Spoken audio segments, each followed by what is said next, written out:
So that was my very first breathwork experience of that nature. It changed my life. So this was the first time you'd ever seen really in your life a physical door being unlocked in your mind as to what breath can actually do for you. Yes, 100%. If you were going to give someone then the basic tool right now to start breathwork, what would you say to them? You just getting familiar with your own breath and your own body. That's where I would start. Simply, if we exhale longer, the scientific ratio is 0.5 or 1 to 2, right? That creates a bit of a positive stress response. When the human body experiences too much, too soon, too fast, it responds and experiences in a certain way. You don't get through human life without trauma. Nobody does. As a parent who has watched my children grow, my daughter's 18, what I learnt when I saw her releasing her trauma at one of our events, the first time my daughter participated, and she was bawling, she was in tears, and I was thinking to myself, what could she be going through? She's got a great life. But her body remembered. Her body remembered that her parents split when she was 6 years of age.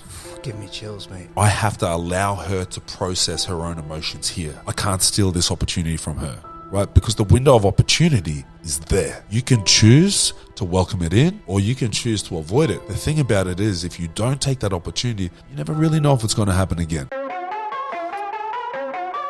And Lino, we are back, and we're in the same location as we were.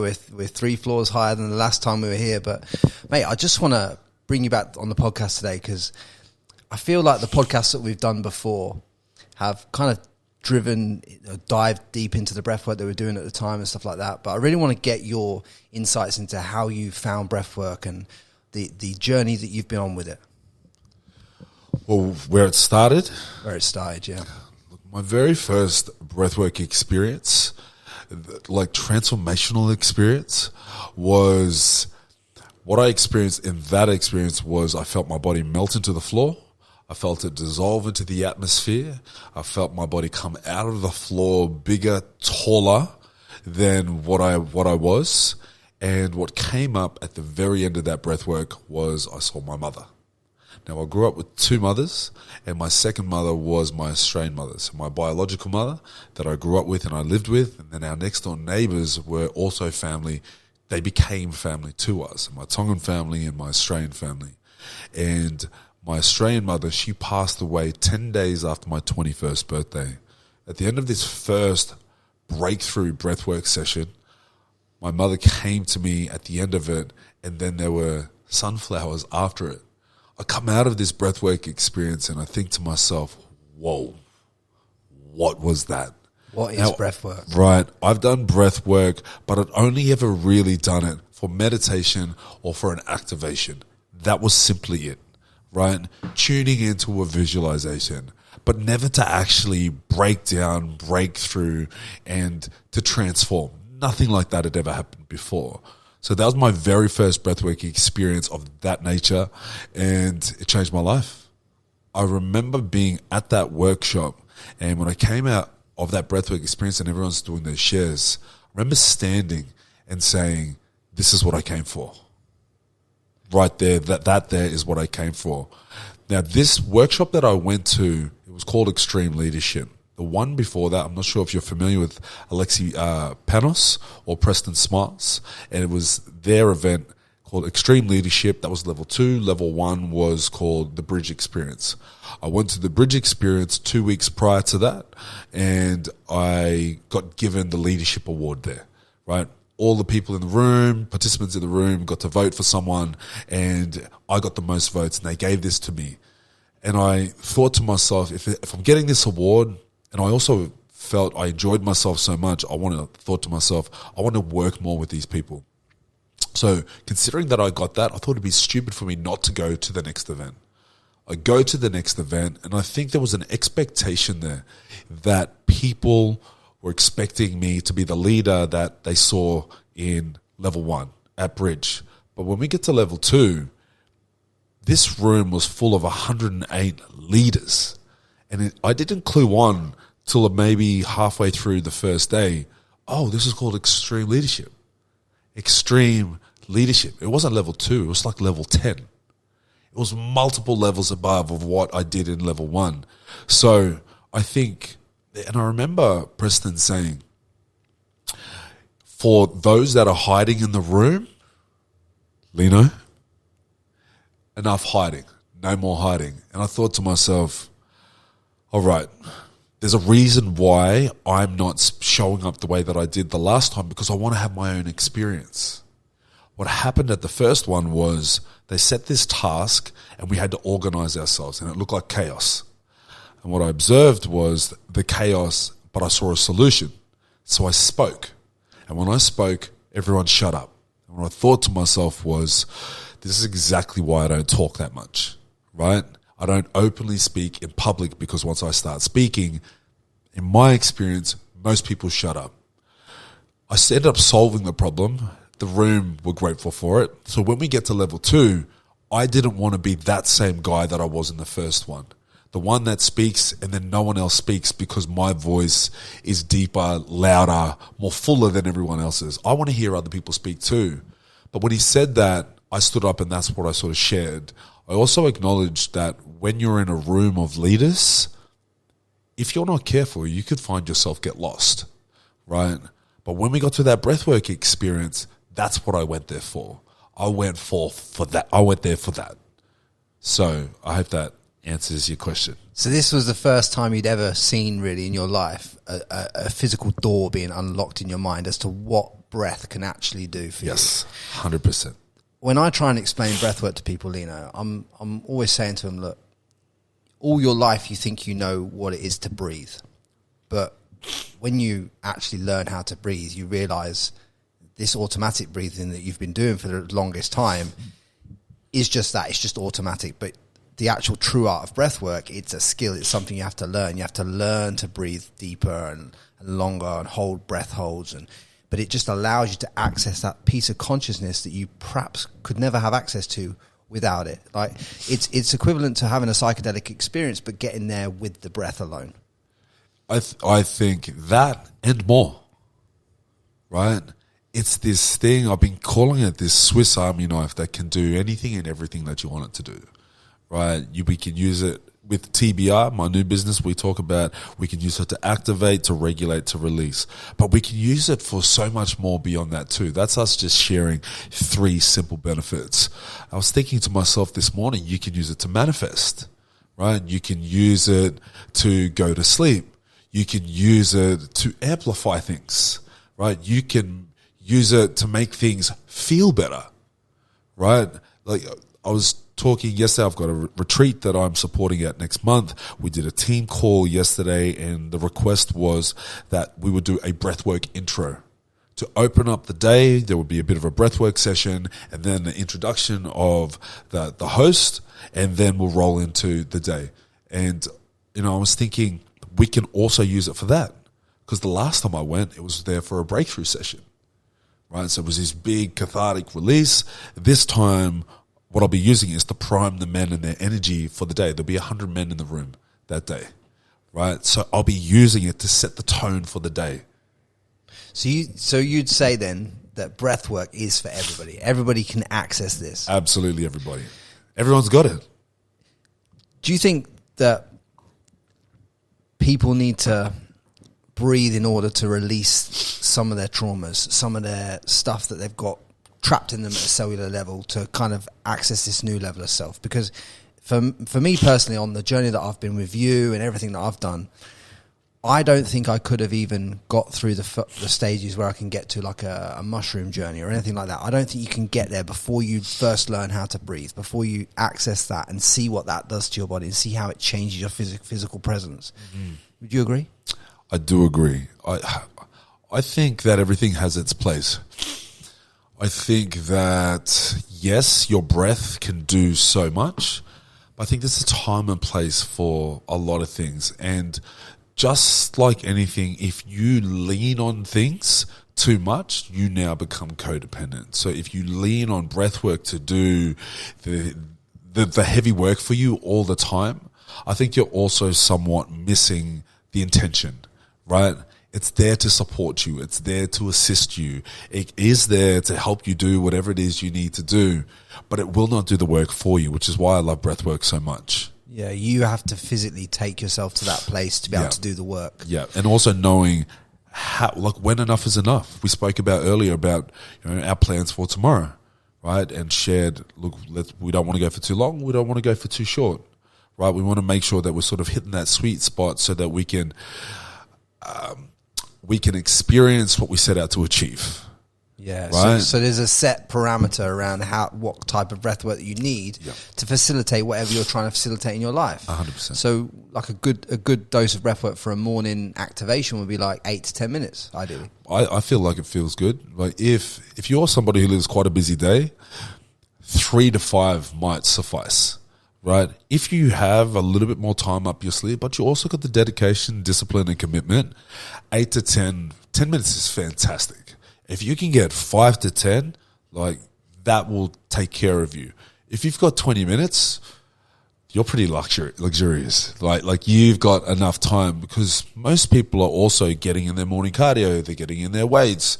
They might take, some meditation or journaling practice, and it can become this really lengthy process. I feel there has to be a bit of flex in your daily routines or your daily rituals. And some days it might be 3 minutes. Some days it might be 5. Some days it might be 10. On the rare occasion, you might decide, I actually need something longer. You might go 15. You might go 20 minutes. Can you strip it back so that people can really get this? I want them to leave this podcast fully understanding what breathwork is. Can you strip back what it fully is and what you're going through at the moments when you're breathing, like what's actually happening to you in these moments? So if we break down to the basic science of breathwork, as we breathe, obviously breathwork is a gas exchange of carbon dioxide and oxygen. Essentially that's what we're working with here. Now, dependent on the airway that you breathe, we've got 2 airways, a nose and a mouth. That will also influence the experience that you have with breathwork. Obviously, the nose is a smaller airway, so there's going to be more pressure when we breathe in through there, right? There's only so much we can breathe before it becomes too much pressure for those small airways, where now you have to transition to purely mouth breathing, right? The difference between the two is when we breathe in through the nose, you've got filtered air, it's humidified air. You gain a lot of other benefits by breathing in through your nose. There's also the release of nitric oxide, which is a natural vasodilator, which helps open up your arteries and capillaries. There's also the release of more red blood cells as well. There's also the filtering of the air, the humidifying of the air. We benefit from all of these things from simply breathing in and out our nose. It also allows us to tap into our vagus nerve and our parasympathetic nervous system a lot more effectively. Now, when we breathe in through our mouth, we lose out on all of those things. No filtered air, no humidified air, no release of nitric oxide, right? None of that stuff comes up, right? So we miss out on all of that stuff. Now, depending on what the intention is for, will influence how you breathe. But as we intake oxygen into the body, breath will go down into your lungs. It'll break out into your bronchioles, right? And then when that crosses out into the bloodstream, when the breath crosses over into the mitochondria, when our mitochondria is highly oxygenated, now the transfer from the blood over into the muscle is called the Bohr effect. When our body, in the most real simple terms, is highly oxygenated, and we think when we exhale, we're offloading CO2. So a high saturation of oxygen is not only breathing in, but it's also influenced by the exhalation as well, by the dumping of so much CO2. What will start to happen is we start to create a bit of an alkaline environment, right? Now, when we are in that alkaline environment is when we start to tap into those altered states. Now, if you think about this physical realm that we're in right now, we can see what's going on. But there's a whole quantum field of the unknown that's outside of what we can see. When we start to highly saturate the body, and anyone that's ever jumped into a oxygen chamber before, right, you can also liken to the fact you feel quite lightheaded when you're in there as well. But when we're highly saturating the body with oxygen, we influence an alkaline environment, either acid or base alkaline, acidic alkalosis. Right? When we are leaning more towards alkalosis, and also letting you know that our blood, our pH level is tightly regulated, right? If it steps outside, it's like 7.3 to 8.3, right? And it only moves a few points either way. our body is so tightly regulated that it is always trying to bring you back to homeostasis. But when we dance on the edge of alkalosis, one of my mentors shared with me was that our pH is where our soul lives, right? Because when we change that pH, you start to dance into a different realm now, right? So you're changing the vibration of your whole body. Yeah, the chemistry, right? The chemistry is changing, the vibration, the frequency, everything's changing. Now, my business partner shared, he touched on about how for anyone that has been on a deep breathwork journey or experience can liken it to what a DMT or a mushroom journey might be, right? These altered state journeys can be very similar to each other. How? And what he touched on is that psychedelics are also alkaloids as well. When we're dancing with alkalosis, these psychedelics are also alkaloids. We're sort of playing in that realm there. And that's what can take us into those altered states. Do you think that people should start with the breath before they ever get called by the plant medicines? I think so, right? And when we talk about, starting with the breath, just starting off with effective breathing to begin with. Just seeing that your stuff actually works. Because most people have dysfunctional breathing, right? Most people, when you share with them to take a breath in, they draw their belly in and they breathe in through their chest. So most people, if you say, take a deep breath, and think about it, when you go to the doctor and he gets out the stethoscope and he goes to put it on your heart and he goes, take in a deep breath, and most people go, right? They breathe into their chest and they suck in their belly. Come up the right? shoulders, and they breathe in through the shoulders, right? But we actually want to be breathing lower, right? So helping guide people out of dysfunctional breathing to begin with is the first place I'd be starting. Because a lot of people, when they enter into a breathwork journey or experience or an event, right, trying to get that pattern of diaphragmatic breathing can be quite challenging for most people. One of the things that you showed me, just a simple thing, was just to put your hand on your belly as you breathe in. And when I did that and I breathed in, you can feel when you're not breathing efficiently and properly and deep enough. You know what I'm saying? So you go through your whole life not breathing that way. Yep.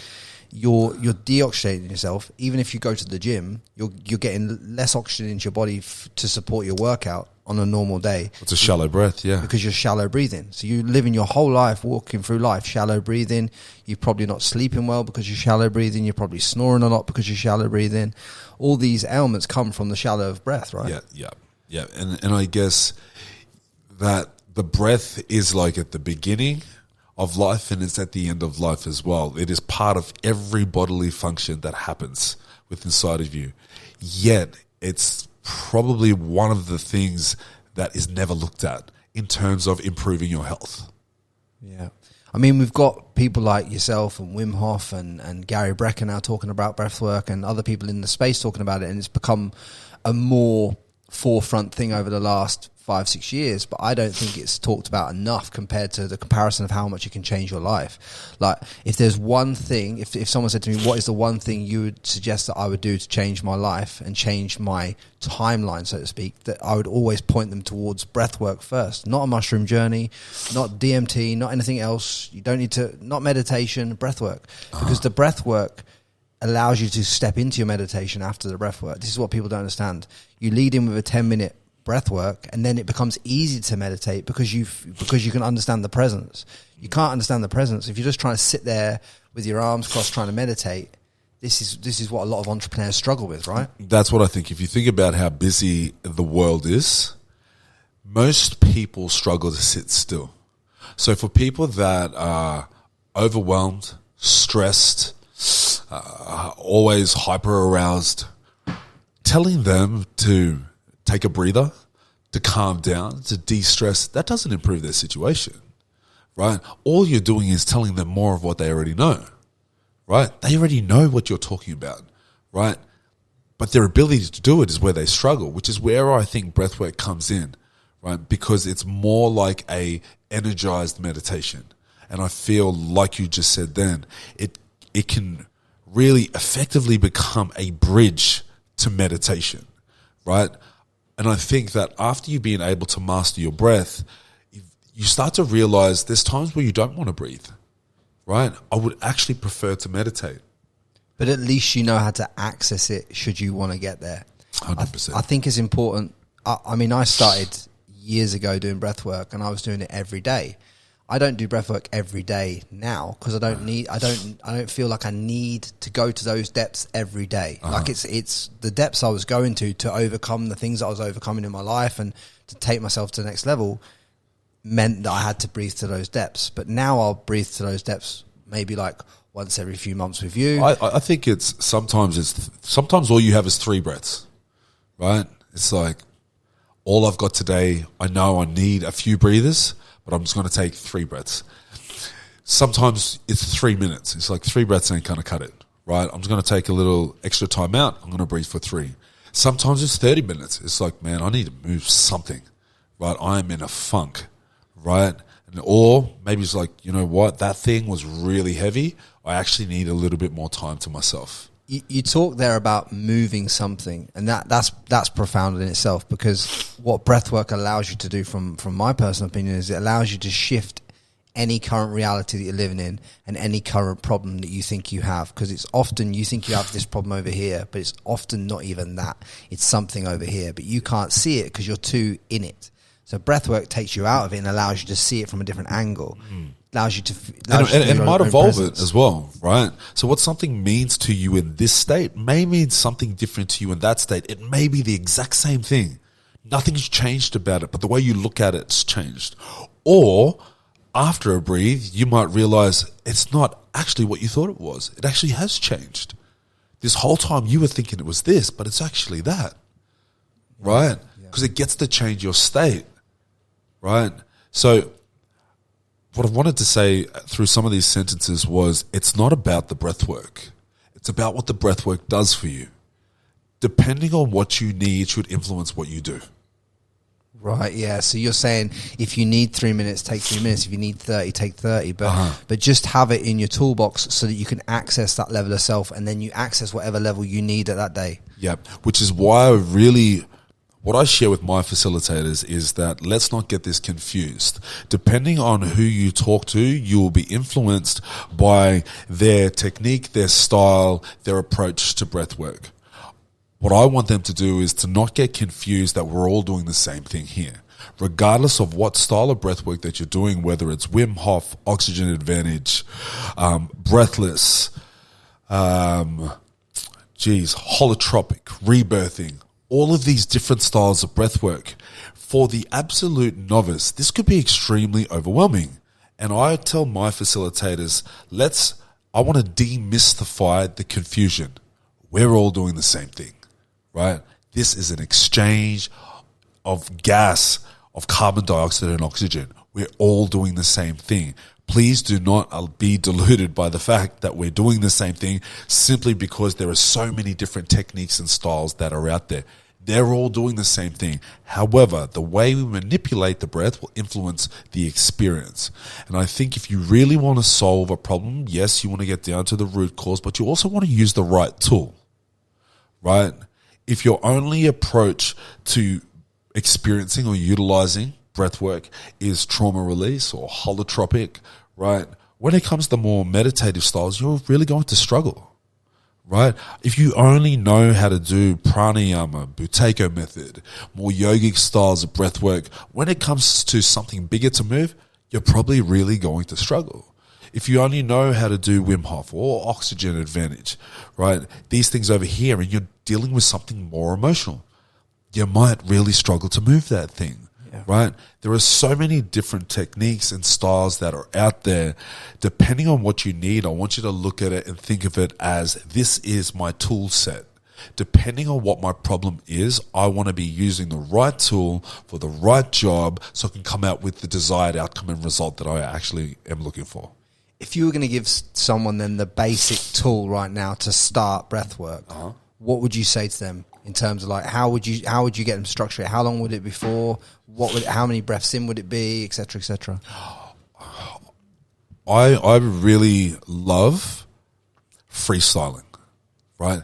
You just getting familiar with your own breath and your own body. That's where I would start. I would probably also, recommend some cadence work. Really simple. And all that means is that you're just breathing to ratios. And I would recommend a 1-to-1 ratio, which creates heart-mind coherence, or a 1-to-2 ratio. Simply, if we exhale longer, and the ratio, the scientific ratio is 0.5 or 1-to-2, right? That creates a bit of a positive stress response, right? It somewhat simulates what training up at altitude does, because there's more carbon dioxide going out. You're utilizing a lower level of oxygen, right? But in a real simple term, the longer you exhale, right, the more of a positive stress response your body receives. So what you're saying then, to break even into even simpler terms for them listening to this, it's like breathe in for 1, breathe out for 2. Yeah, right? That's all I'm saying. And that's all I'm saying. That's literally what you're saying. Yeah, and if you want to bring your heart and mind into alignment, breathe in for 1, breathe out for 1. So you might say, okay, let's change those numbers up. You might breathe in for 3, and you might exhale for 3. Over here, you might inhale for 3, you might exhale for 6. Right? They'll produce 2 completely different results. One's heart-mind coherence, the other one creates a positive stress response.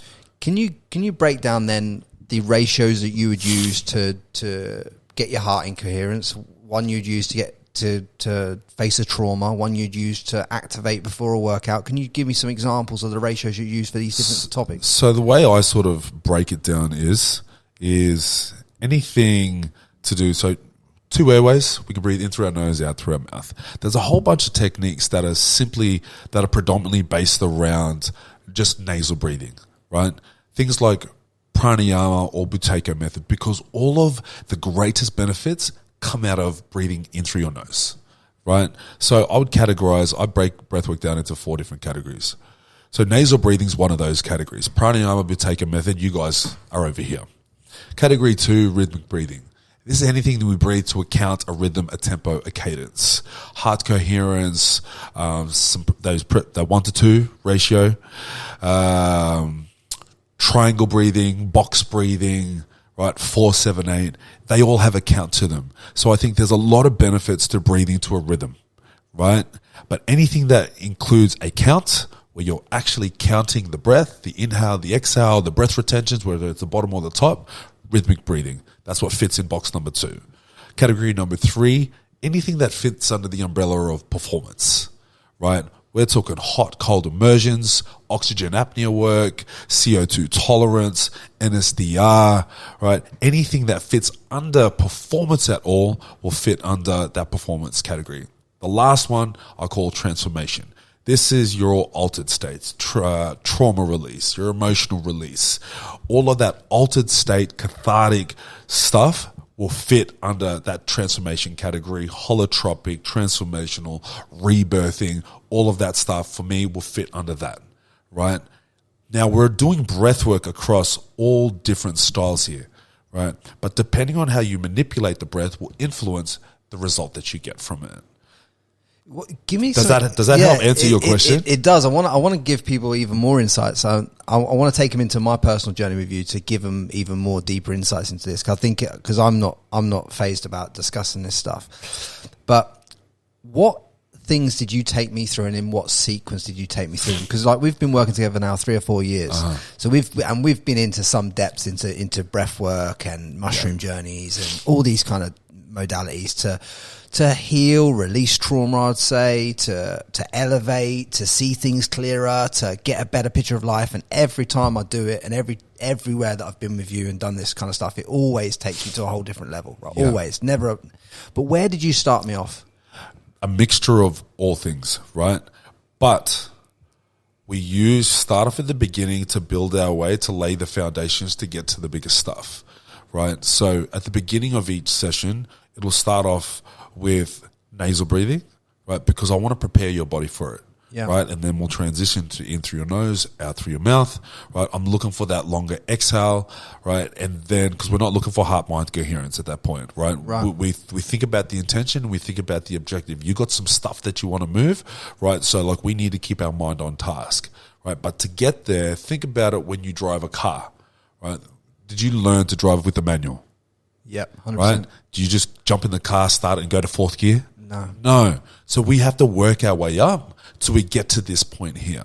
I'm also mindful that when we're at that point, there's only so long that we can play and perform at that level, right? There's only so much stamina that anyone kind of has. There's going to be a point where going harder for longer isn't going to serve you anymore. So knowing when to start to dial it back down and when to scale it back down to land the plane is really important as well. But before we, I think we started in like 2020 or something like that.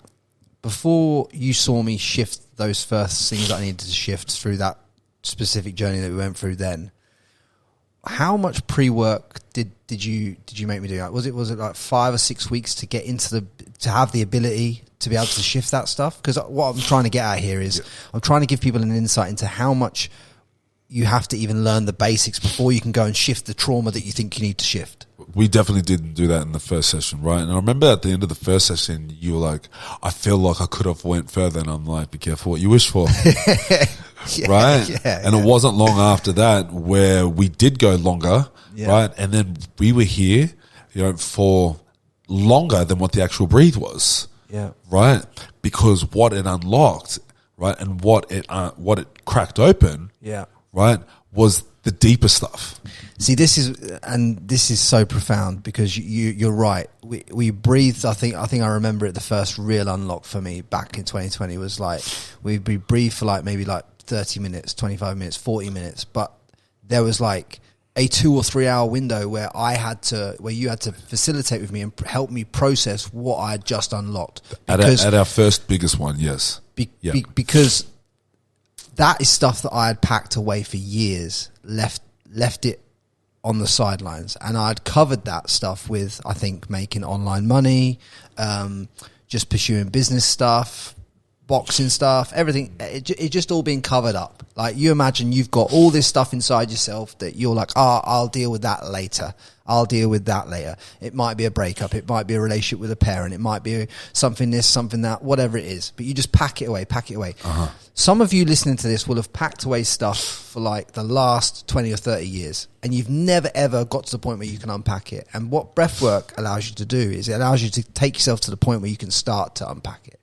And that's a beautiful thing. If you think about the very first time that we met, we spoke for 3 hours, I think it was. Yeah. Right? At the beginning of each session, we probably speak for about 45 minutes to an hour. So I'm mindful about how much conversation we need before, whilst being mindful that we also need to get started, right? So I'm there task orientated with our intention in mind, right? Of understanding there has to be a conversation before to ensure that what I facilitate you through is specific to what's needed and what's possible on that day. Also being aware of that once we get started, we're also aiming to climb this mountain, right? How much time do I have to climb that mountain? Will we get there sooner or later? Depending on that conversation, depending on our communication throughout the week, will influence how that session goes. Everything we do influences what I do. Yeah. And what I take you through, right? So my ability to take you deeper will depend on the day. It'll also depend on what we've done before, right? And after that, we also have either the same hour or longer to unpack that, right? Because when you'd reached out to us, like we initially spoke about this being like an 8-week journey that turned into like 5 months straight, right? To eventually turned into you and I breathing as friends now. Yeah, for sure. Right? So there's times where it's like straight client practitioner, right? Other times we get to do this as friends. Yeah. Right? I think that's the beauty of doing why I do breathwork, why I always, there was many different groups, there's many different groups you can all go to that do breath work all around the world. There will be a breath work group that you can just go on Google now and search for in your local area. That's where you first find breath work. But for me personally, and for the level that I wanted to achieve in my life, and for the freedom that I needed to feel from the inside out, because I realized at 30 years old that it isn't about any form of exterior thing that I attain now. It's more about doing the internal work. because I'd done a lot of exterior things and achieved a lot of exterior things, and it wasn't lighting me up. Once you get to that point, I realized, right, I need to do this one-to-one now. And that's really helped me expand, because you can go deeper. You can build a relationship with someone that you're doing the breath work with. You can unlock a whole new level when you're doing it one-to-one, I think. But you have to be all in. And there's you think about, there's other times where it wasn't about going deep, right? There was other times where it was about the daily stuff, right? All of our times down at the beach. Yep. Right? And it kind of brings to mind, I don't know how you feel about talking about it, but there was the time where we did that one-to-one set. We did that joint session, right? Where it was you and one of your ex-partners. Yeah, we can talk right? about it. Yeah, we can talk and, about it. We won't mention any names around it, but, right, when it gets to the deeper work, I'm someone like this. Whoever's involved, whatever's involved, right, I have no problems with bringing everything involved into the equation, right? There's a point where we have to face our fears, right? Yeah. That time has to come, right? And if it doesn't come, well, it's up to us to make peace that that's not eventually going to happen. So there had been a challenge that you'd been going through, and I said, you know what? We can talk about this for as long as you want, but there's going to be a point where there has to be some kind of a coming together, right, around this. Like we have to, make some peace here. We have to be able to make amends here. Now, there was a lot of breath work involved when we did that thing there. And basically, for anyone that follows my work on men's medicine, and you may have seen it on my Coach Hola as well, that we do couples workshops. I'm about to go to New Zealand soon to go deliver one over there. And basically what we did was a private, and I have done this before, but a private one-to-one, right? And it wasn't, you guys weren't in a relationship, which was also extra profound, because this was a healing experience, an opportunity more so for the both of you, right? Two people that were once in an intimate romantic relationship, right? No longer in it, had already, gone, separated, but taking an opportunity to come and heal those wounds from the past. I'd almost forgotten about how powerful that was, to be honest, because to give it context, I think me and this girl at the time had been split up probably like 3-4 months, I think, at this point. But she had also gone to Lino, I think, to do some breath work, to do some healing, because she knew she needed to do some work, because we'd always talked about that throughout our relationship. And she'd seen some shifts in me throughout our relationship of me starting to do that work. But when we came together as as two exes, so to speak, and to do this breath work, what it allowed me to heal the wound that I had with my mom at the time. And it allowed her to heal the wound that she had with her dad at the time, because it's obviously masculine, feminine energy, right? Uh-huh. And that's why you suggested doing it. Now, I was a bit dubious about doing this kind of work at the time. I mean, this is 2021, something like that. But the depth, and it honestly helped any relationship I had past that point with a woman. It helped me give unconditional love. I could never give unconditional love to a woman before that, because I didn't know how to fully embody it. And that's what it taught me as a man through that experience. But it sounds like pretty out there to a lot of people. Well, learning how to hold a woman for men isn't something that's taught, right? And I guess if you think about it logically, how could you be taught? How is your father going to teach you to hold a woman? By holding your mum, right? And if he hasn't been taught, then how is he going to teach you? If his friends aren't doing it, well, he's not surrounded by that environment either. So here we are as men out here in this world, trying to live our lives, build our empires, have relationships, right? Live the dream, right? All of that sort of stuff. Yet we've never been taught any of this stuff, right? We can see it, we can be observed, you could read it in books, but when it comes down to it, when it comes to human, you're in here, you meet, you've got chemistry, you get together, right? You start dating each other. There's a lot of intimacy sort of going on, right? But no one's taught you how to do this. you're just learning from your past failures, or also what your own ideas and thoughts are, right? What you saw on TV, what you see in music, film clips, what your friends have told you, right? That's where all your data's coming from, right? This is where the level of AI that you've been able to pull together to be able to express, this is how I want to express myself as a man, being intimate with the woman, right? Doesn't necessarily mean that it's right. Yeah. But to be provided a space where you and a woman, when a man and a woman get to come together and to feel energetically, right, what it feels like to be in the presence of each other, in a safe space, in a safe container, to connect with each other, generally not with a lot of words either, right? To actually feel each other's body, right? Your spiritual body, your emotional, your physical, your mental, everything's coming together at that point. You're being in the presence of each other. You're breathing with each other. You're looking at each other, right? You're holding each other. You're trusting each other, because in that experience, one supports the other and guides them to breathe, right? And then we flip, right? So there was an opportunity where a woman got to support a man to breathe, and to breathe for you to breathe whatever it is you need to breathe through, right? And then it was flipped, where it was an opportunity for them to do that as well, right? So you have to hold somebody while they're in the depths of their breathe, right? And this is someone that at a point in time that you felt deep love for, you know what I mean? That you've had a deep relationship with this person. Right. So it's kind of different. So it teaches you how to overcome yourself. Well, you get to experience their humanness, right?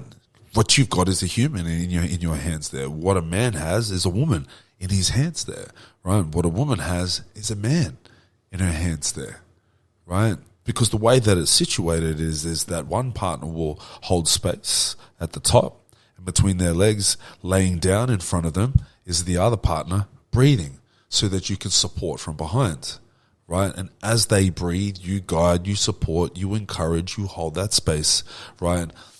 From a loving place, right? And whatever they go through, you're no judgment, right? Because usually what would happen, unless you're doing a one-on-one like what we would do, right? Someone would breathe, right? But you're not in a group environment. There's hovering facilitators. But when you're working with me, we haven't had a romantic relationship, right? So when you're doing it with someone that you've been romantically and intimately involved with, it notches it up multiple levels, not just one level. It amplifies everything. Yeah, it's powerful, and it might sound, again, I say this word often, but it might sound woo-woo to a lot of people, but with the stuff that we both had to heal after that relationship ended in 2021, there was just a lot of healing that needed to be done.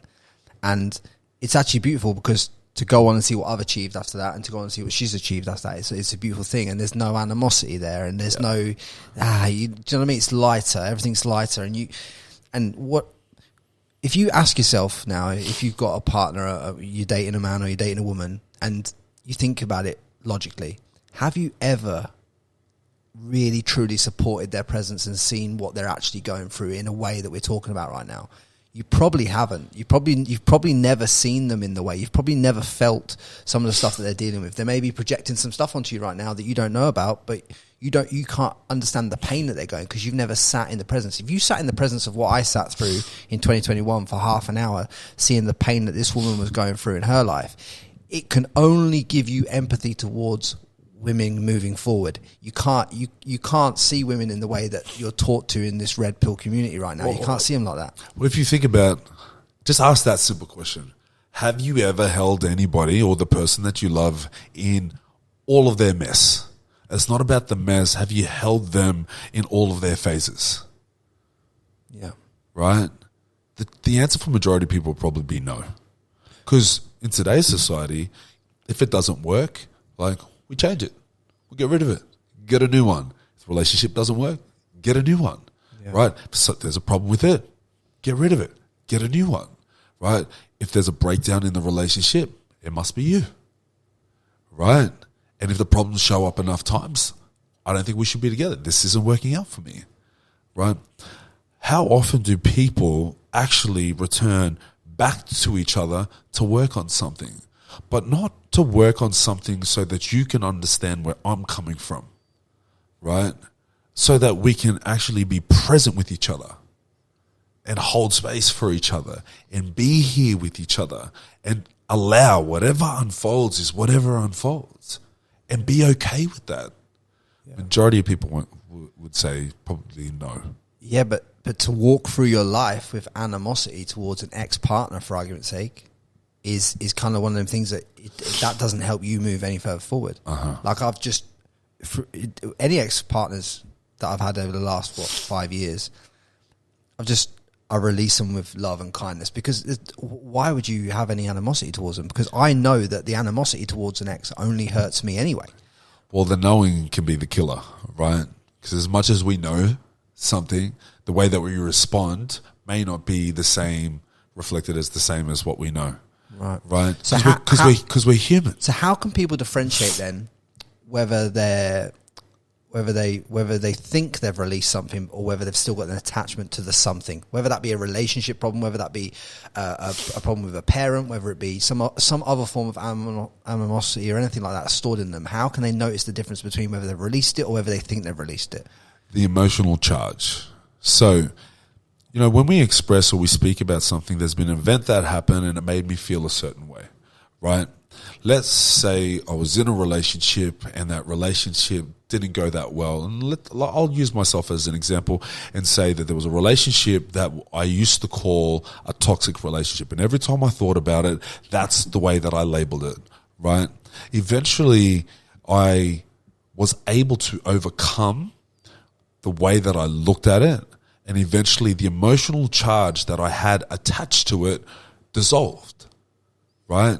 So as much as I referred to it as like it was quite a toxic relationship, I no longer spoke about it as that's a toxic relationship, right?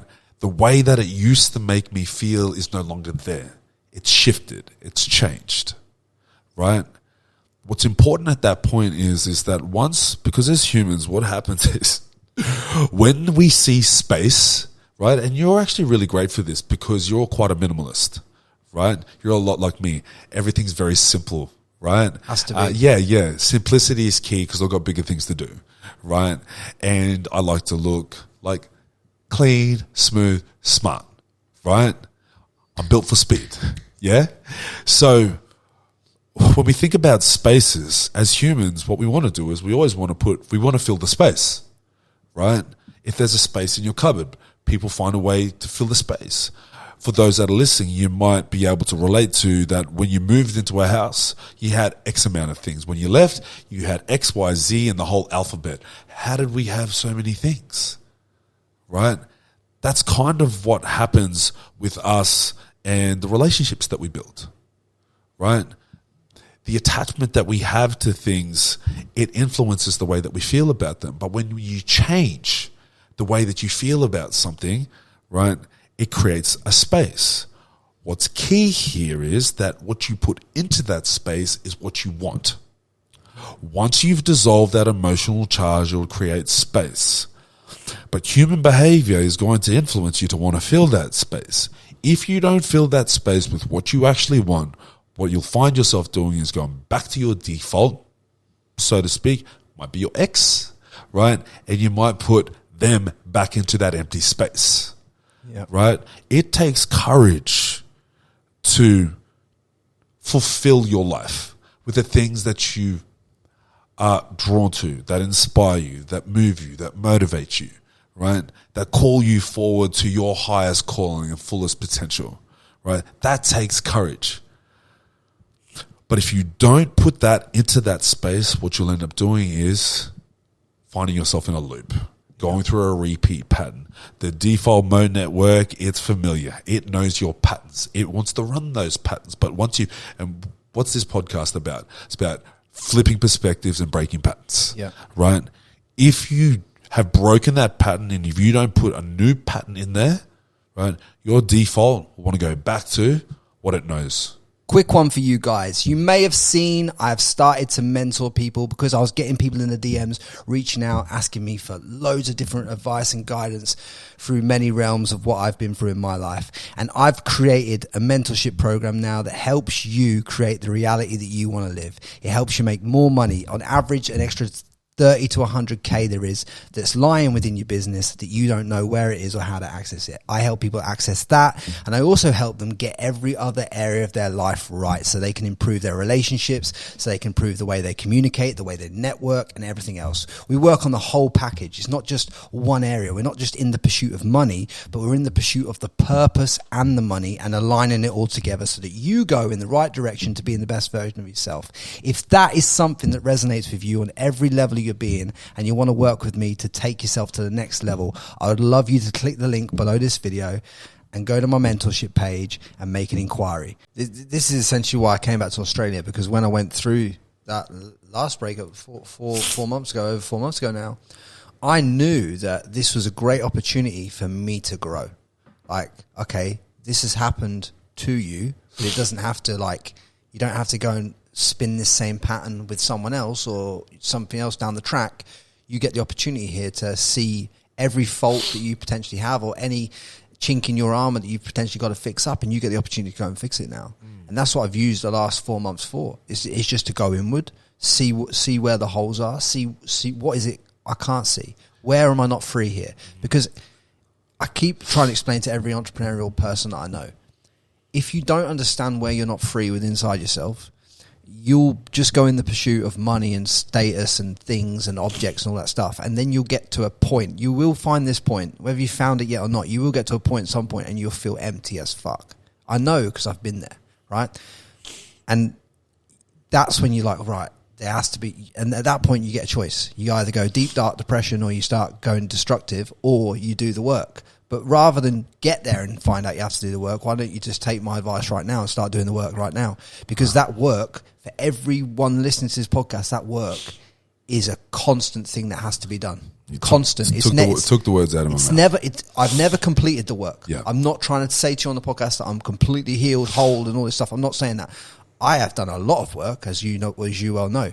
But I just want to encourage every single one of you to seek the hardest path, and that's going inward. The hardest path is always going inward. It's not exterior. There's nothing exterior. What I've come to learn is that if we don't do our work, we're forcing somebody else to put up with that. Yeah. Right? I'm unwilling to face my trauma, so you have to put up with me for how I am. Right? And I think compassion is a really beautiful thing. It's a great, sense of endearment to be able to be compassionate and have humility for what somebody has gone through, their challenges, their adversity, their traumas. Great. However, if that's as far as it goes, right, and the nature of being human is evolution. We grow, we change, we evolve, we progress, right? By nature, that's the way that we were designed. That's what life is. And anyone that says, but this is who I am, and it's like, are you still a 1-year-old toddler? No. Right? Ever since you came into this world, you have done nothing but change. Change. That is the most constant thing in your life, is the change. Your stubbornness and unwillingness to make change on the things that make you uncomfortable is what's keeping you in this box. Possibly even this cage. Maybe a prison, right? A self-built prison that you keep on running the same patterns over and over again, right? Completely missing out on what's on the other side, right? Now, I don't think the intention of unpacking things is so that you can be digging up your shit over and over and over again. But today's problem, all I suggest is just don't be ignorant.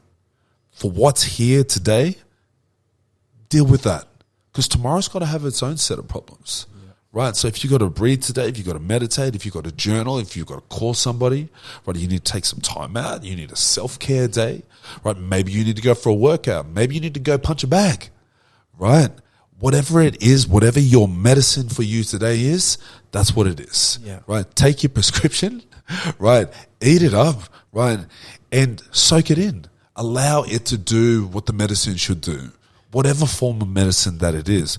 Because when tomorrow comes, if you haven't dealt with today, it's like the incoming tray. This is my incoming tray, and the secretary comes in. This is your work today. This is your work today. And every day that you have left this pile of work from the day before or the week before or the month before, it starts to stack it up. And now this mountain is starting to be built. And this is where the overwhelm starts to come in, and it starts to create and develop trauma, right? Because it's overwhelming. What's your view on a lot of these red pill influencers right now? In the masculine space, especially, a lot of these guys saying that trauma doesn't exist, that they've never had trauma, this, that, and the other. I mean, I've had one or two of them on the podcast in the early days in Dubai, and I also see this whole space. And when I look at every one of those men, even from a boxing point of view, as standing in a boxing ring and looking another man in the eyes just before you're about to punch each other in the face, I tell you now, as I stand here, right, you can't tell me that there's not a little boy inside there that's hurting, because that's what I see. What do you see? Trauma is too much, too soon, too fast. I read something the other day, and what it said was, if trauma is too much, too soon, too fast, then titration is the opposite. Titration is healing, because titration is a little bit at a time, right? Liken it to your 3 breaths or your 3 minutes of breathing, as opposed to your 30 minutes or 3 hours, right? Sometimes I don't need a big breathe. Sometimes I just need a couple of breaths. Or maybe liken it to, maybe I don't need a hero's journey. Maybe I just need a microdose. Maybe that's where I'm at right now, right? So the way I look at it is I have no emotional attachment to the term trauma, right? But if you want to know about trauma exists in the fact of sometimes when the human body experiences too much, too soon, too fast, it responds and experiences in a certain way, right? You got fight, flight, freeze, fawn, right? Or peace, right? And your body is going to respond in one of those ways to cope with what it's experiencing in that moment, right? Now, maybe the red pill guys that you're talking about, that persona is their coping mechanism, right? Because it helps protect me, right? Now, I get it that you have to protect yourself. My question is, what are you protecting yourself from? Is the world against you? Is it really a dog-eat-dog world? It's a challenging world out there, right? Business is hard. Making money can be challenging. But at the same time, there's plenty of evidence out there that's proving otherwise. So you're saying then that there is trauma within them at a cellular level. They're just building a character to cover the trauma. You don't get through human life without trauma. Nobody does. As a parent who has watched my children grow, and I believe I'm a phenomenal father. Absolutely a phenomenal father, right? My daughter's 18. However, what I learnt when I saw her releasing her trauma at one of our events, I was like, oh, that's right, my daughter's here, right? Because I'm more focused on all the participants. But that was the first time my daughter participated. And she was bawling, she was in tears, and I was thinking to myself, what could she be going through, right? She's got a great life, but her body remembered. Her body remembered that her parents split when she was 6 years of age. Give me chills, mate. Right? Even though that I'm a phenomenal father, we have a great relationship and a great time, her body also knows that she lives with her mother, who's no longer with her father, for a reason. This isn't like because we were so great with each other we separated.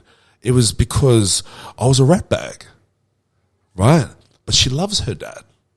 But she doesn't want to judge me or accuse me or all of those sorts of things, right? So never thinks of it until you end up in a breathwork journey and your body has a somatic response, right?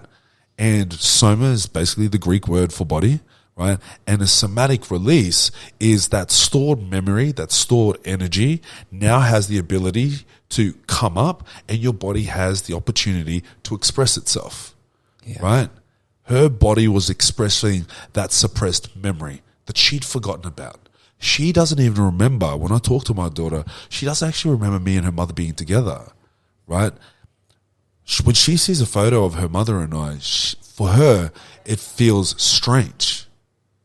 It looks like, for her, she's like, I can't believe you guys were ever together. I said, do you not ever remember me and your mum together? She remembers memories of us, of going to Malaysia, of going to Singapore, right, of going on holidays. But she doesn't remember that her mother and I were with her at that time. She knows I took her, but she doesn't know her mother and I were together. So in that moment when she was 15 years of age, and it's the most viewed reel that I've ever shared. I think it had 3.4 million views on that one. And that reel brought in a whole bunch of attention from people from the States.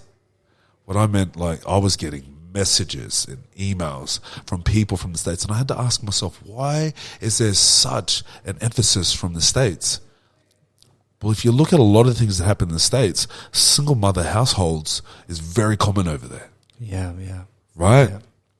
Children without their fathers is very common over there. And what you're seeing in this reel, in this video, is a man with his daughter and his daughter unpacking and releasing and having this traumatic release, right?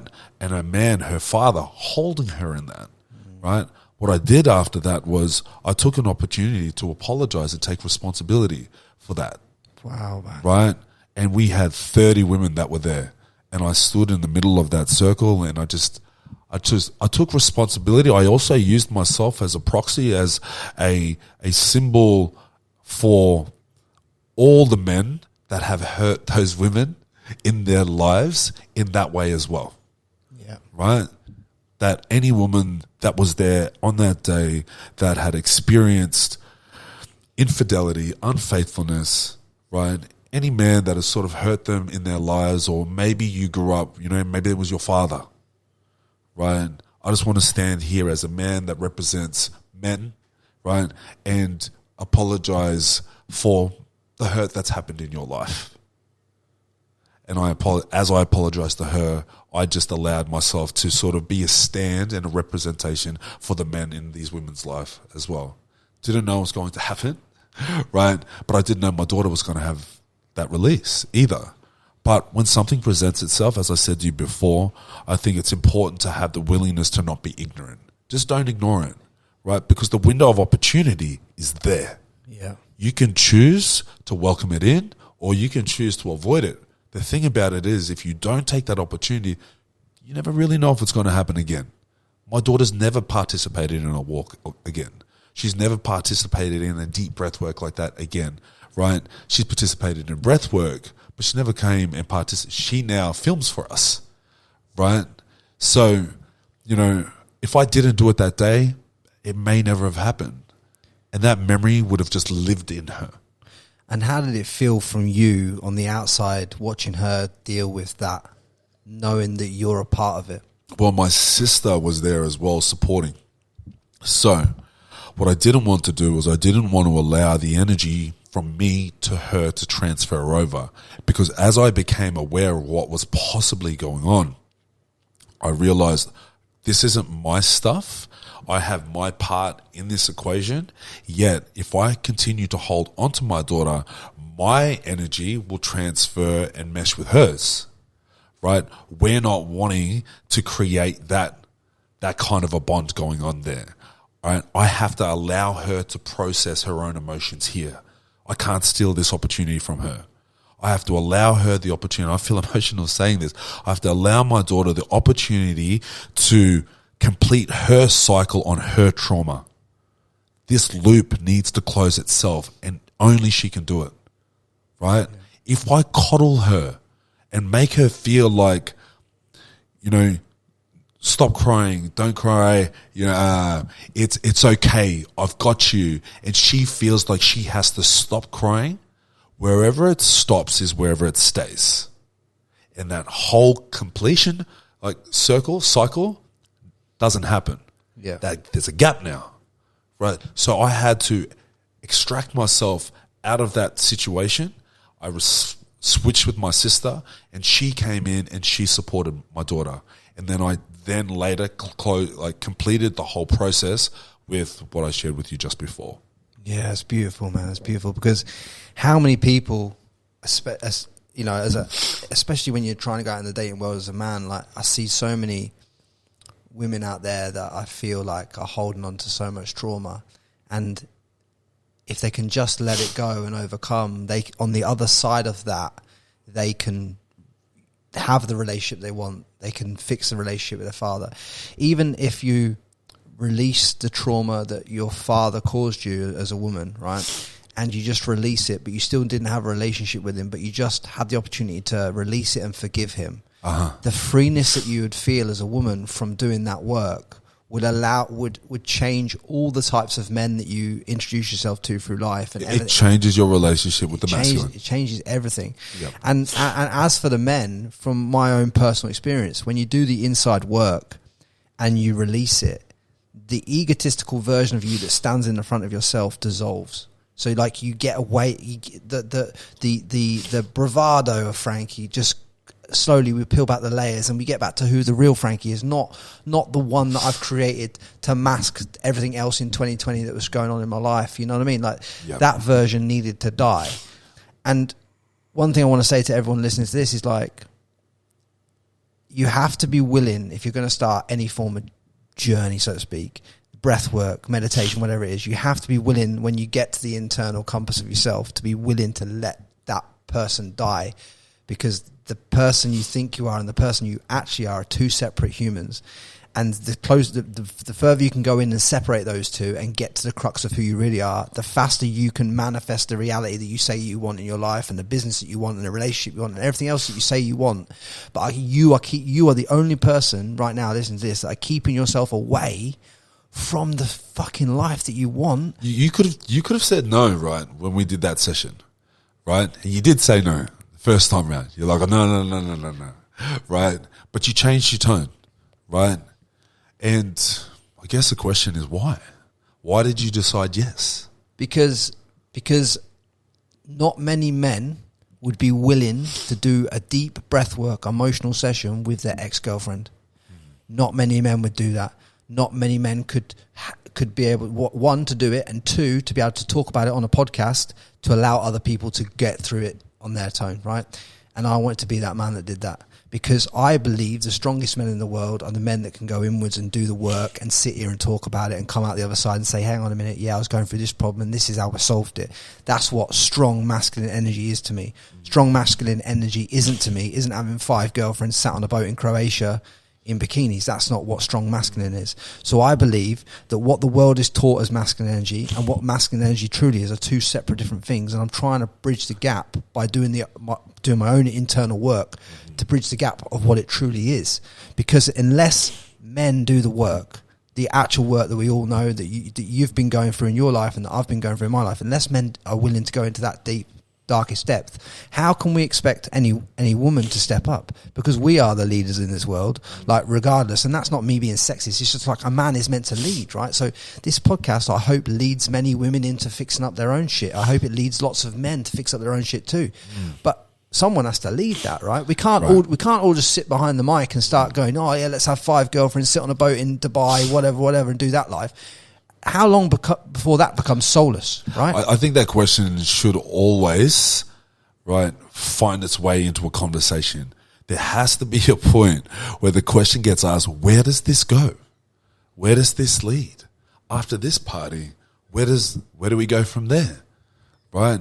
After I make this deal, like, let's say if we're just doing sales and you've like crushed it and you've upsold and you've made bank on this one person, right? But you didn't build a relationship, and business is about relationships, right? If everything is about getting the deal, getting the sale, where does this go?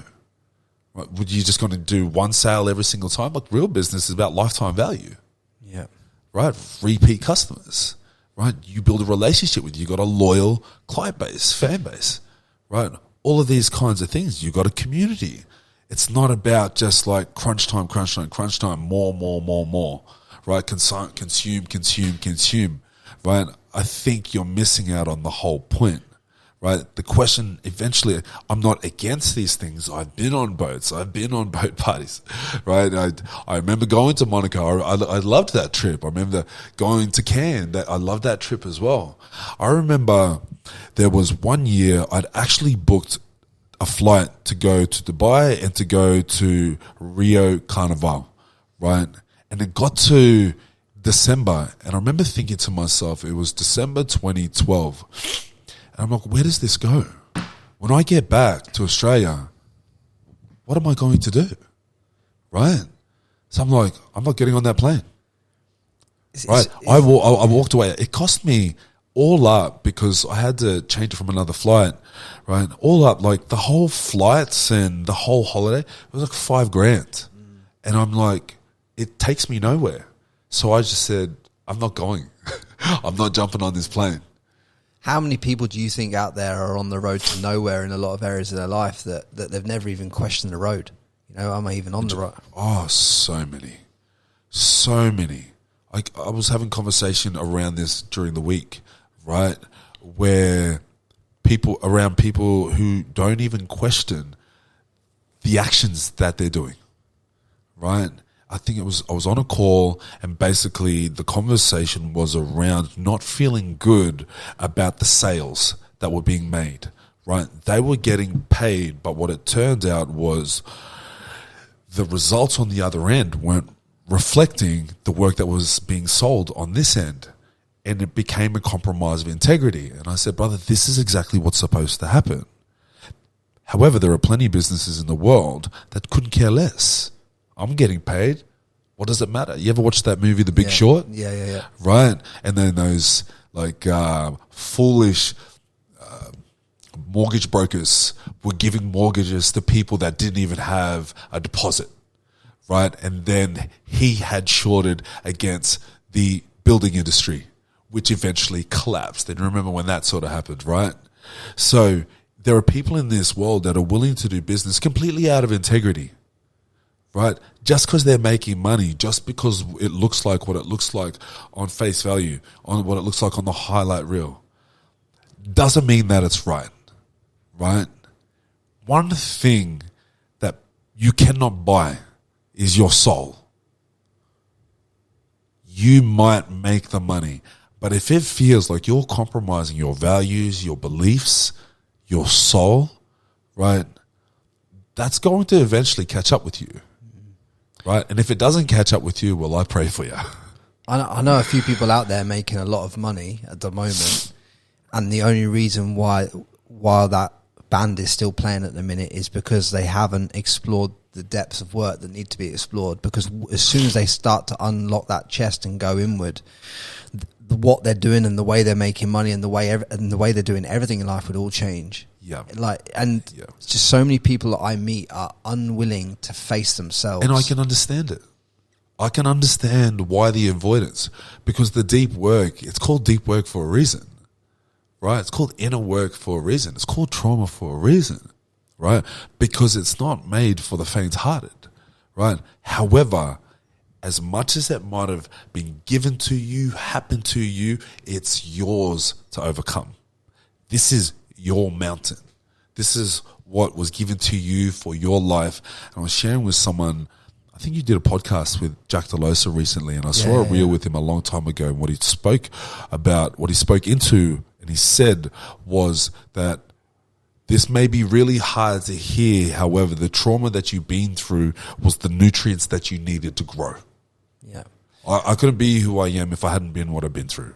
Well, one thing I understood from working with you was that if I was going to reach the highest of highs that I know I can achieve in this life, and I'm nowhere even close just at this moment, but I'm on my path to doing what I know I can do. If I'm going to reach those highest of highs, then I have to go to the bottom, as you know, rock bottom, because you can only achieve as far as you're willing to go deep, right? Otherwise there's a ceiling. So if you move the elastic band down to this level, you can only achieve this level. But if you move it down to this level, okay, now you can achieve that level, because it always springs back up. But you have to go deep first and then uncover what's unhealed. And then when you're going to turn up better in all areas of your life and business. Yep. The business that you do will be better. The relationship you have with your family will be better. What you value in life will change. Like, for argument's sake, I realized that when I was in Dubai, I realized I was compromising my values because I like nature. So I realized, right, I can be in Dubai for a certain amount of time, but I can't be there all year round because I like Australia. I love Australia. Like, there's no point me keep trying to deny that I love Australia. Well, what's the point in that? You keep lying to yourself. So it's like, I know I don't resonate with England, so I can only be there a certain amount of time. I know I like Miami. It's like, just even me being honest about where I want to live flipped up my year. You know, do you know what I mean? Whereas before it was like, oh, I'll just stay here because, like, you know, I feel like I have to. Why? It's a self-imposed prison. How many areas of your life are you forcing yourself to be in a self-imposed prison? I can't leave this job because what? Because you've made up a fucking reason. I can't do this because, oh, what? You've made up a reason. Or I can't leave this relationship because what? You've made up a reason. We're all making up reasons as to why we have to stay in stuff that no longer supports where we're even going. I think in those situations, in many situations that are similar to that, I think a great question to ask is that true? Can't do this, can't do that. Cool, sure. Is that true? So a lot of time when you ask that question, a lot of people will say, what do you mean? I'm like, is what you just said, is that true? And they go, what are you talking about? I'm like, you just said X. And they're like, yeah. I'm asking you, is that true? They say, well, no.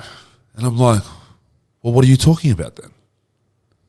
So much of what people say goes unquestioned. Yeah.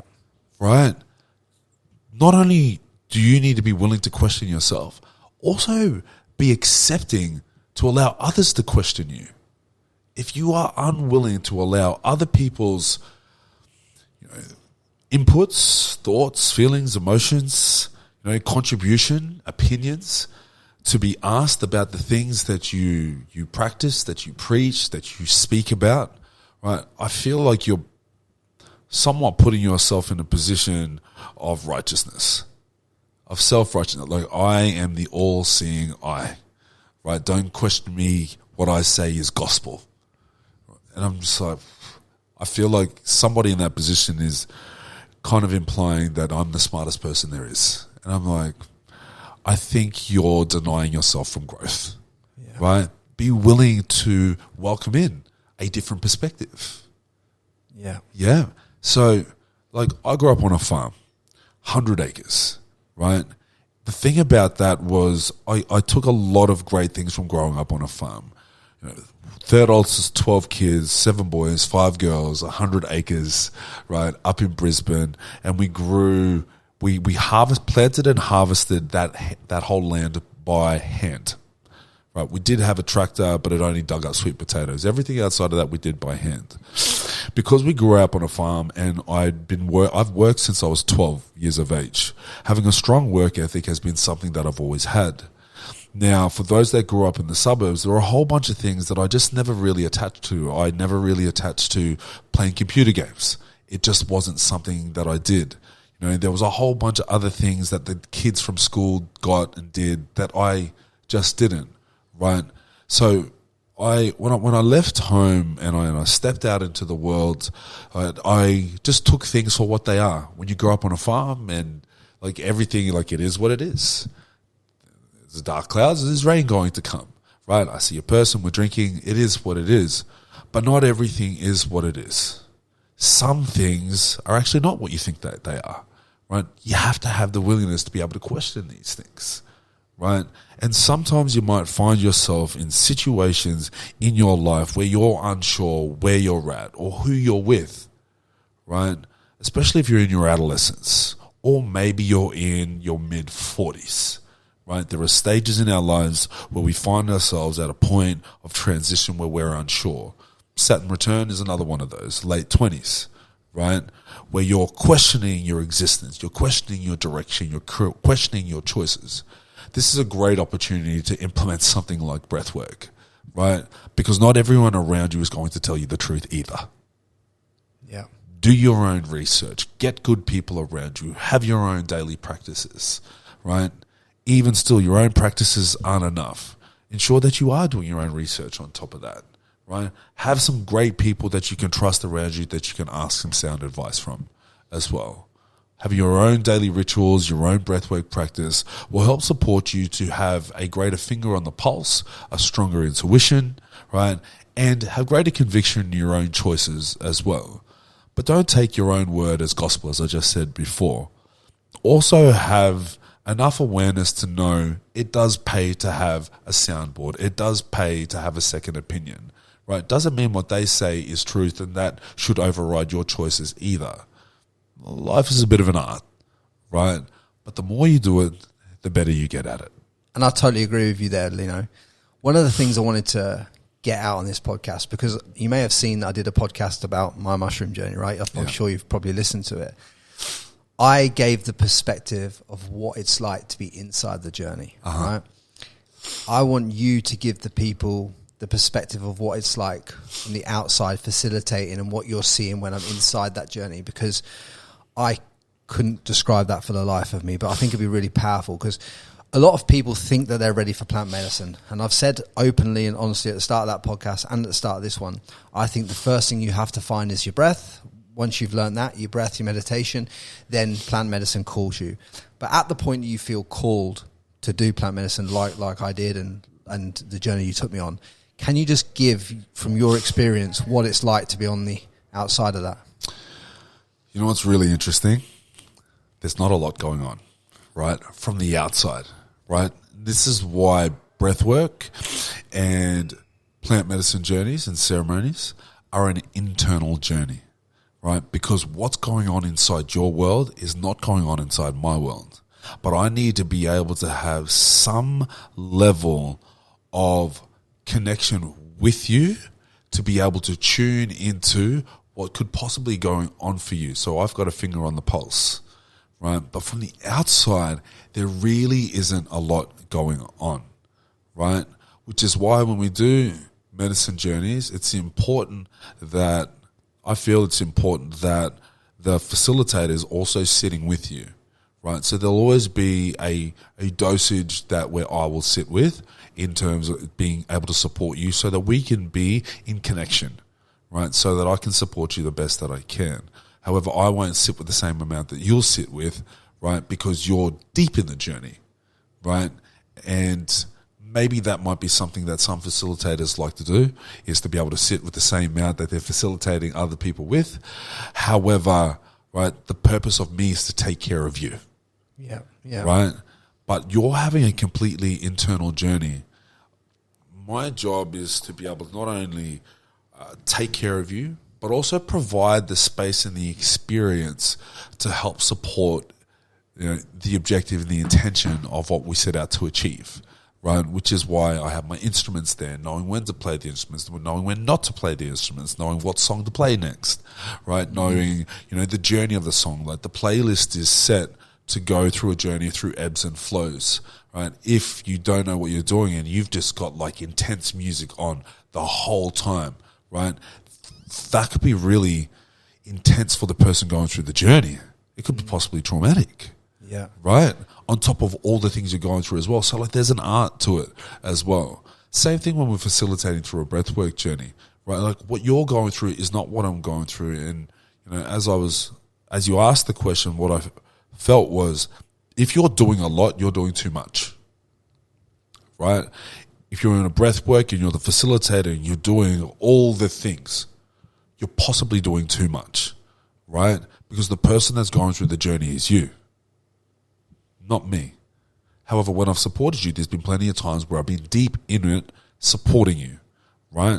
There's a lot of body work going on because we had a lot of things to do, to move. However, that's not every single journey. Now imagine if that's what it was. Yeah. Right? Same thing with you in ceremony. While you're in ceremony, if I'm non-stop playing instruments, right, you're also not getting a break in terms of awareness of knowing that I'm there. As much as you know that I'm there, if there's always instruments playing and there's a lot of movement going on, you can hear me, right? So you never completely detach. So there's moments where I don't move and I'm simply just sitting there. So like for hours, I'm sitting there quietly, right? Just holding space, watching your body move. I'm watching you breathe the whole time, right? I'm watching the micro movements in your body. I'm watching whether your face is making expressions. I'm watching your feet, whether they're moving or not, whether your hands are moving or not, right? If you've pulled the blanket up, if you've sort of shivered, like I want to make sure that you've got all the support that you need, right? And as the song sort of plays, I'm in tune with you. I'm in tune with where we're at in the journey, whether I need instruments or not. Yeah. And from the changes that you've seen within me over the years, because you've obviously known me years, what have been the profound shifts you've seen in me from doing all this work? Ceremonies have been leaps and bounds, right? And I think what's really important, especially if we do regular work with people, is not going for the big guns all the time, right? Because what happens when the big guns don't work? You think about it, relate it to boxing, right? If you always lead, right, with your cross, right? What happens if you don't knock them out? Yeah, you're fucked. Well, you're going to jab them? You're going to jab them to death? Yeah. Right? So if you go for the big guns all the time, if it's always a holotropic breath work, if it's always a big journey, if it's always a big ceremony, you did 5 grams last time, we're going to do 6 grams next time, right? Next time we're going to do more. This is what the consumer world is all about, right? This is not what healing is about. It's not about how much you've done or how much you can do or how deep you've gone, right? We talk about how deep we've gone after it's happened, right? We don't brag about it, right? Or anything like that, or how much we've done or anything like that, right? What we do is we give reverence for what's happened, right? We appreciate the journey that we've been through, right? We integrate what we've learned from it. And when you feel called, and I know that you do understand this part, when you feel called to do whatever it is next, that's what's next, right? What's next for you and I is a nature walk, right? We're going to breathe out in nature. That's what I feel called is right for us next. It's not breathing inside this house here. Right, and inside this apartment, as beautiful as this apartment is, as beautiful as the view is, right, I don't think that that's what's next. I think bringing Mother Nature into the space, right, into support you, I think is what's next. Yeah, because we're about to do a breathwork over a waterfall, aren't we? Yes, that's what we do. Yeah. So basically, I do outdoor walks, which is basically like a workshop, an outdoor workshop. But we're going to do somewhat of a VIP, but all your stuff's one-on-one with me anyway. Right? I don't do the normal stuff. No, you don't. You don't do the things with the crowds. It's not that you're against it, but like I guess what I feel has been most effective for you has been this one-on-one stuff. Yeah, for sure. It's changed my life, mate. Honestly, like the influence it's had in the relationship with my family, the relationship with my friends, my ability to give empathy towards everyone, what they're going through and why they're doing stupid stuff, and also unconditional love. Like for other people, like to be able to have unconditional love for like the true art of unconditional love as well, to give to your family, the true art of unconditional love to give to your partner or future partner, this, that, and other. That has been beautiful for me because I'm no longer afraid of that stuff, you know what I mean? Whereas that was like, that I'm afraid, I can't do that. It's too much. Fuck that. Like, do you know what I mean? Like, just love fully and love in depth. If you're going to do it at all, don't do it. You know what's interesting, bro? This has been, I'm just realizing this right now. That word unconditional love. This today has been the first time you've ever really spoken about those words. Ever. Yeah. Really, ever. I think you might have touched on it since you've been back, right? But you didn't use those words before. No. That's a change. I was blocked in a lot of areas. Right. As you know. And like I say to all of you, the reason I host these podcasts and the reason why I wanted you on here today, Lino, to talk about, your journey and everything we've talked about on this one is because I just know that if I can take people back to their breath, just as a ground footing, take them back to their breath, it would just collapse time for all of them, especially everyone, but especially a lot of these entrepreneurs that are just out there chasing money, business success in the material exterior world. And I'm not saying, and we're not saying that any of that stuff is bad stuff. No, not at all. It's the intention and the purpose behind it, right? It's the context. It's understanding where it comes from. That's what I want. I don't mind anyone pursuing it. I'm pursuing it. I'm pursuing it. You're pursuing it. We're all pursuing it. I want more money. I want more success. I want more abundance. I want more business. I want all of that. I want all the stuff, right? But I want to understand why at my core level I'm pursuing that. Uh-huh. What I'm trying to get everyone who listens to this podcast to do is truly understand why they're pursuing what they're pursuing, right?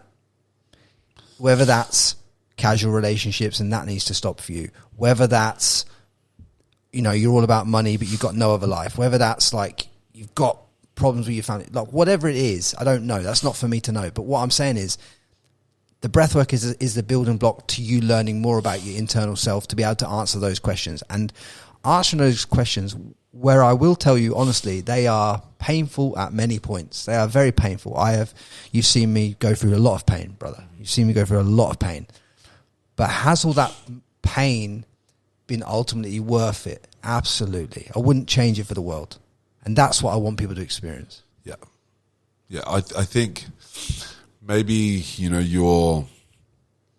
your desire, your attraction to wanting to share it is because, like, if you're really looking for tools that are super effective, it's the ones that require the least are the ones that work the best.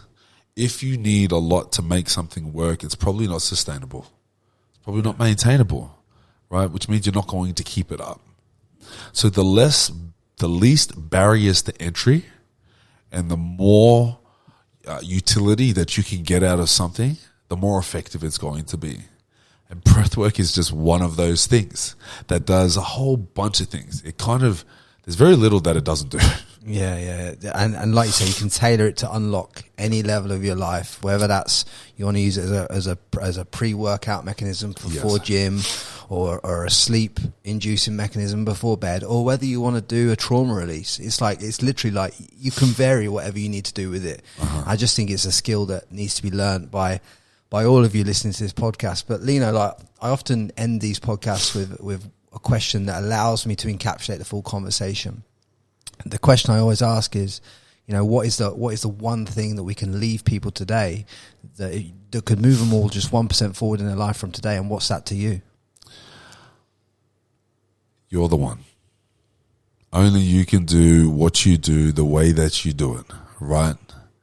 If you don't do it, everyone that's supposed to experience what you're put on this earth to do misses out.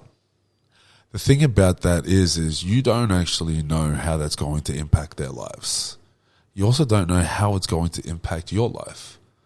What kind of an alternate reality will you be living if you're not living in your highest self, your fullest expression, right? Your greatest potential.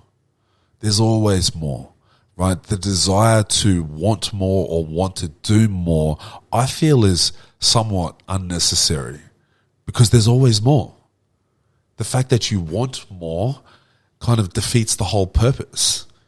There's already more there, right? Your life's work is to share yourself. Your gift was your life. Your life's work was to share that. So what I'll leave you with is you're the one. If you don't do that thing that you're great at, right, you might possibly have to watch someone else do it and they might not do as great a job, right? So instead of being the second to the party to the thing that you know that you're great at, or making people miss out on what you're amazing at, right? Do the work that's for you. That's just your work that nobody else can do for you, to allow yourself to be in the position to be able to share more of that. What you might find is life is much more abundant than what you might have realized. I love that, mate. I love that. Thank you so much, brother. And guys, do me a solid favor, yeah? Share this episode with someone else that you know it will help. This episode in particular, I wanted to share it far and wide with other people that need to hear this, because this message today, I really hope punches you right between the eyeballs and makes you stand up and listen to the work that needs to be done. We've all got the work to be done. I'm very openly speaking about the work that I've done because I want you to be able to do the work. And if you see me stand up and say about this, that and the other, maybe it makes it a little bit easier for you to do it. So if you know there's work to be done, which there is, I urge you to re-listen to this twice and share it with a friend that might also need to do the work. And as always, much love.